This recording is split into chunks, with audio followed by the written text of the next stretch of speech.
నేను 17 సంవత్సరాల ప్రాయంలో భయంకరమైన ఆ యొక్క ఊపిరితిత్తుల్లో వ్యాధితో నేను బాధపడుతూ ఉన్నాను. My family were very poor and I could not go to hospital.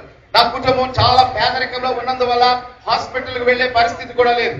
Doctor told me that I would only live 6 months. నేను 6 నెలలు మాత్రమే జీవిస్తానని డాక్టర్స్ చెప్పారు. I was desperate. నేను చాలా I wanted to live. నిరాశ నిస్పృహలో ఉన్నాను. There was no way. ఇక నేను జీవించే పరిస్థితిలో లేదు, వేరే మార్గం లేదు. No medicine could help me. ఏ వైద్యుడు ఏ యొక్క ఔషధం కూడా నాకు సహాయం చేసే పరిస్థితిలో లేదు. I was vomiting blood every day. ప్రతి రోజు కూడా రక్తాన్ని నేను వామిట్ చేసుకుంటున్నాను. To me, the living is impossibility thing. నేను ఇక జీవించడం అనేది అసాధ్యమైన పరిస్థితి.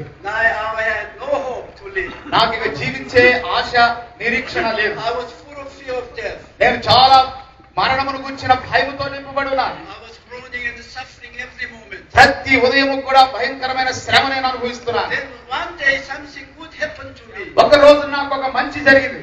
Some lady brought me the Jesus Christ. ఒక సహోదరి యేసు ప్రభు నాకు పరిచయం చేసింది. She told me about the living Jesus.